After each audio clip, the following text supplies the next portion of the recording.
नमस्कार, मी प्रतीक नामदेव पाटील. 2022ला जेव्हा पक्षाला उभी फूट झाली, तेव्हा अनेक लोक, कार्यकर्ते पक्षाला जय महाराष्ट्र करून गेले. पण आम्ही तेव्हा सुद्धा पक्षाच्या बाजूने भक्कमपणे उभे होतो, पक्षाच्या बाजूने. आणि तेव्हा वरिष्ठांनी एक घोषणा केली, पक्षप्रमुखांनी एक घोषणा केली की जे माझ्याबरोबर आहेत आम्ही त्यांना घेऊन पक्ष मोठा करणार.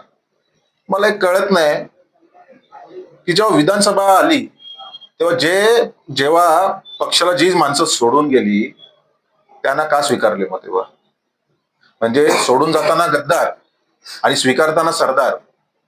आणि स्वीकारल्यानंतर विधानसभेची उमेदवारी सुद्धा त्यांनाच, जिल्हा प्रमुखाची उच्च उच्च पदांवर पण विराजमान पण त्यांनाच.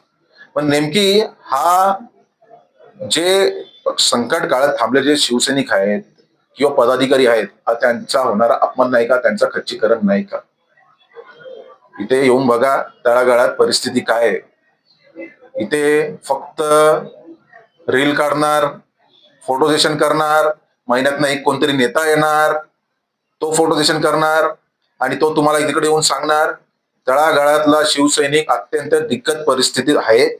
आणि मला असं वाटतं की जर कार्यकर्ता आणि शिवसैनिकांची तळमळ जर कोणाला नसेल जाणवत, तर मला वाटतं की मग या नेतृत्वाला काही अर्थ नाही.